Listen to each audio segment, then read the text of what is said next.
Where's the mic over here? How about this gentleman in orange, back row? Right? No. Right here. He got suspenders on. You can't miss him. There you go. Thank you. I'm 46 years old. I've worked since I was 16. In 20 years, I'd like to know if Social Security is still going to be around for me.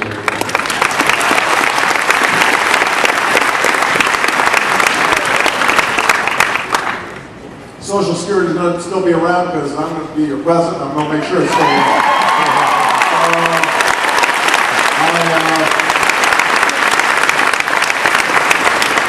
The truth is actually that solving Social Security is not as bad as the Bush administration has hyped. The problem, the reason that the administration tried to paint such a bleak picture was because they were trying to privatize Social Security.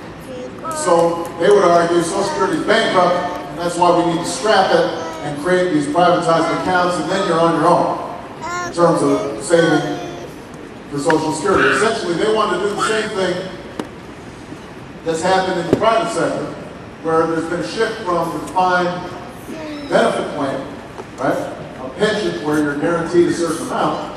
The shift has been to a defined contribution plan, like a 401k, where you put your own money in. And maybe if you're lucky, the employer matches you. Well, Social Security wasn't designed to be a defined contribution plan. It was designed to be a defined benefit plan. That if you work, then you are going to get you're going to be entitled to a certain benefit. Here's what we need to do to solve it. In 1983, we had actually a more severe problem with the Social Security Trust Fund. And what they did was they made a very honest adjustment.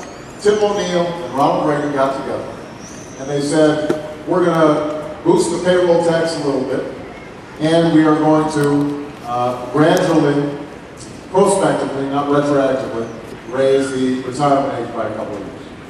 And it stabilized the system for another 50 years.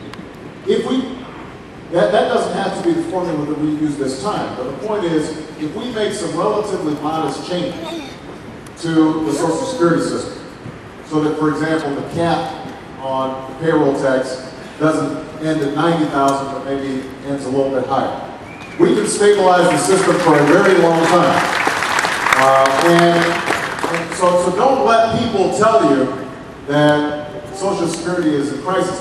Even if we didn't do anything right now, what would happen in 20 years is you'd be getting 75% of what you're owed as opposed to the full 100%. It wouldn't be bankrupt. It just wouldn't be enough because you're seeing fewer workers supporting more retirees, which is why we've got to make the adjustment. But it is also important, though, for somebody like yourself to have tools to save outside of Social Security. I don't mind the idea of setting up private accounts that make it easier for people to save. And by the way, we should make those accessible to everybody, not just high-income individuals.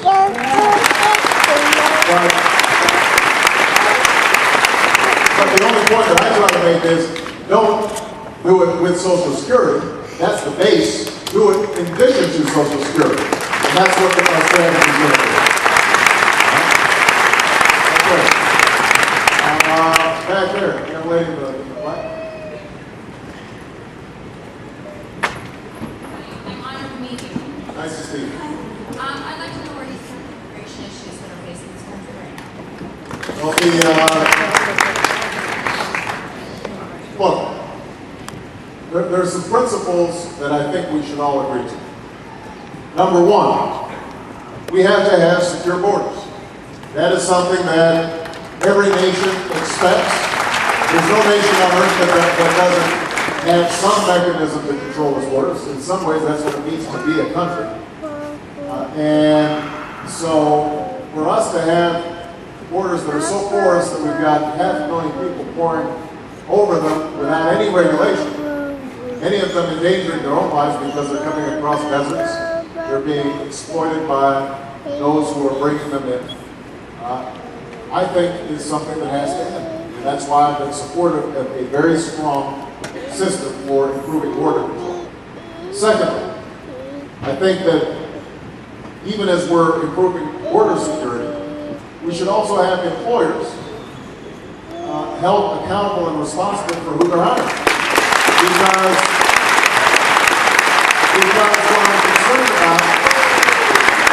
what I'm concerned about is a situation in which employers are deliberately exploiting the vulnerability of immigrant workers who can't unionize. Many of them may not have proper documentation, and so they can't complain if they're not getting bathroom breaks. They can't complain if they're not getting paid overtime. They can't complain if they're being paid less than minimum wage because they're worried about getting deported. That depresses wages for all Americans. And so we've got to have a system that is tamper-proof in which employers have to verify employment status, and they're significantly penalized when they don't follow the rules. Don't just punish the illegal immigrant, punish the employer. The illegal immigrant is just trying to get their livelihood. They're just trying to make a better life for themselves.